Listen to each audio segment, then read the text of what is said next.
The standard today is to create worksheets using spreadsheet commands, functions, and formulas. The objective is, by the end of the period, the student will be able to define, and write a basic function.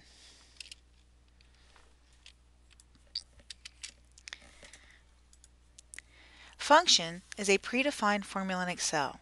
There are many different categories of functions. Here we have mathematical functions, statistical functions, and date-time functions.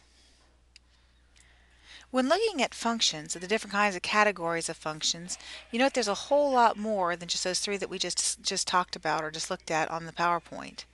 We have date, time, financial, lookup and reference, text, logical, and all of these have a ton of functions within them. When we look at the insert dialog, function dialog box, we have a couple of different pieces that we can look at. For one thing, we have here in this box where we can type in a brief description of what we're trying to do. You don't have to necessarily know the name of the function that you want to use. You just need to know what you want it to do. If, on the other hand, you know what category it falls under, you can also look in a particular category. Once you type in what you're looking for, then you click on Go, and down here it'll say Select a function, and you just pick the function you want. On step 3, you'll read the definition, that's this definition right here, and you can look at the arguments. This is the function name, these are the arguments. That's what Excel needs to be able to do the function. A function has three different parts. You have your equal sign, your function name, and your arguments. Sometimes your arguments will be arranged. Other times, your arguments will be separate cells within your spreadsheet.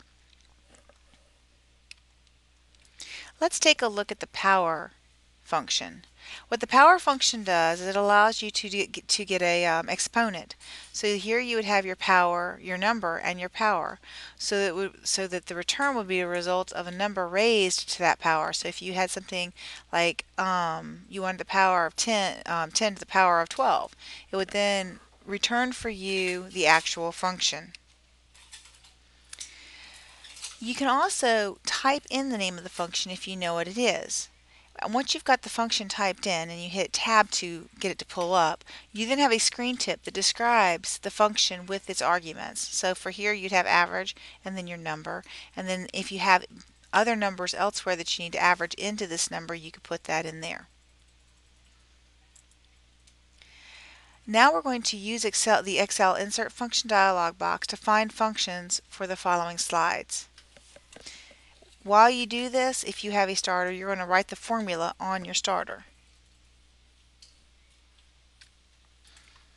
This is the Function Basics spreadsheet that can be found in the assignment files folder on your eChalk main page.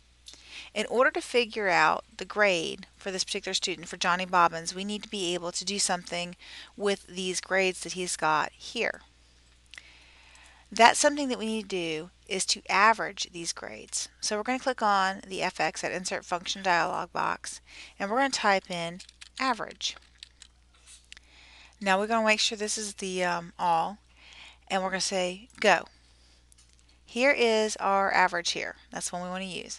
And so we click on OK, and that brings up the function arguments box. And we need to be able to somehow tell it what arguments we want to put into the parentheses. So we're going to click on this top box right here, this button right here, and we're going to highlight B3 through F3, and we're going to click on this button right here to put it back. We're then going to click on OK.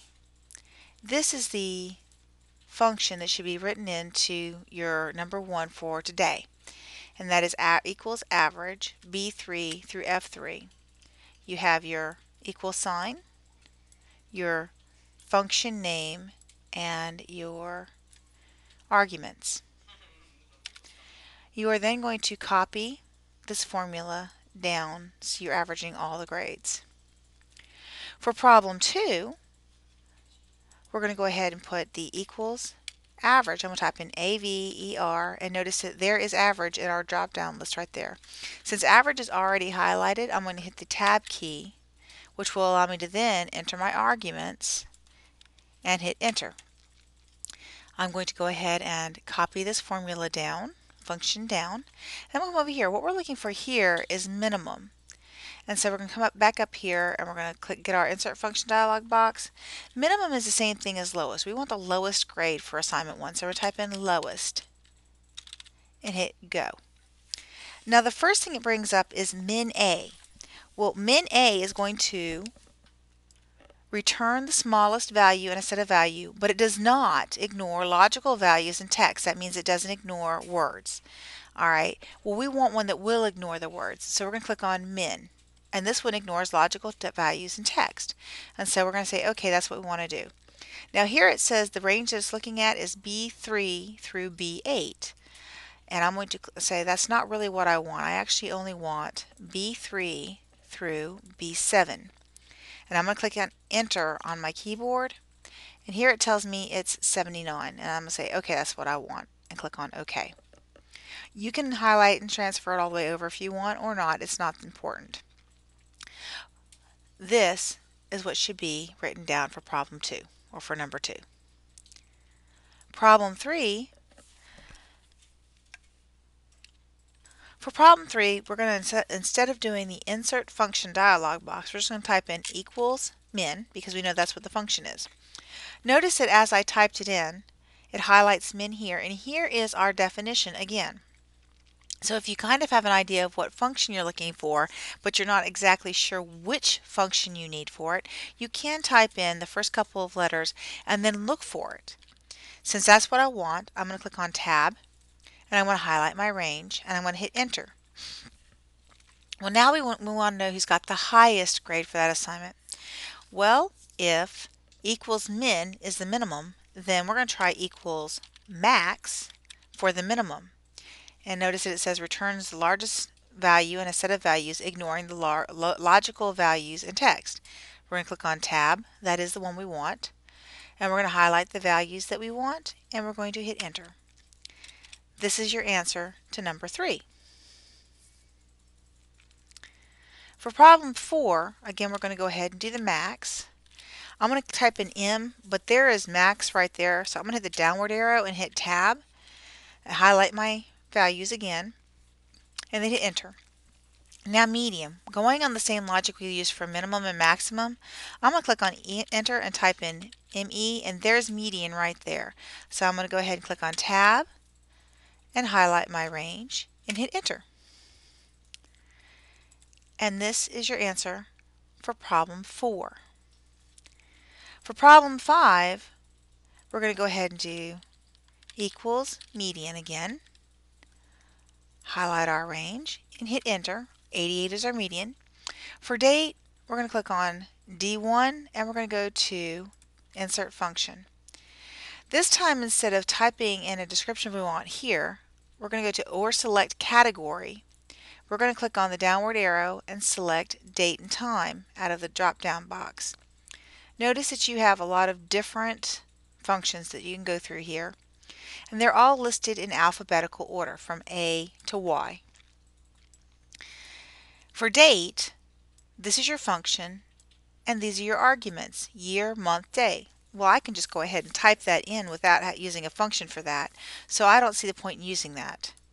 If you click on hour, notice it says hour, but the argument that you need is a serial number. Well, if you don't know what that serial number is, that's pretty useless as well. Going on down, we can go with now, which is now with no arguments, and it returns the current date and time. Well, that's a good one, but maybe there's a better one.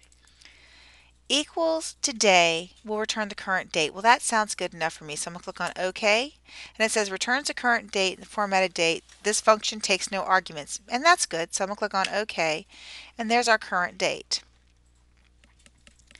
For problem 6, we're going to try, instead of the equals today, we're going to actually do the equals now this time. And I'm going to go ahead and click on Tab and Enter. Because it fills up the whole entire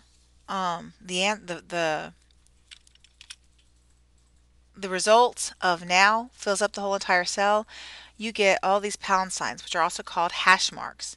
In order to make it work, I'm going to go ahead and merge D1 and E1, and notice how pretty that is. The last thing that we need to do is round. We want to round our grade to the closest number. So I'm going to click on H1, H3. I'm going to click on the Insert Function dialog box. I'm going to type in round, and I'm going to click on Go. Now there's several different rounds that we can use. Round down, round up, M round. Let's just go with plain old vanilla round. And we're going to click on OK. Now this is one of those that uses different kinds of arguments. And so we're going to look at number, and we want it to round the grade. And we're going to click on OK. The number of digits is the number of digits after the decimal point that we want it to round to. And we don't want any after the decimal point. So we're going to click on 0. If you used a negative number, it would actually start rounding to the left of the decimal point. So like 89 would be 90, but 84 would be 80. But this time we're just going to go with 0 and say OK. And it gives us a 90, which is exactly what we want. And we're going to go ahead and copy that down, and we are done. That is how you enter functions in and how you use functions in Excel. Thank you and have a nice day.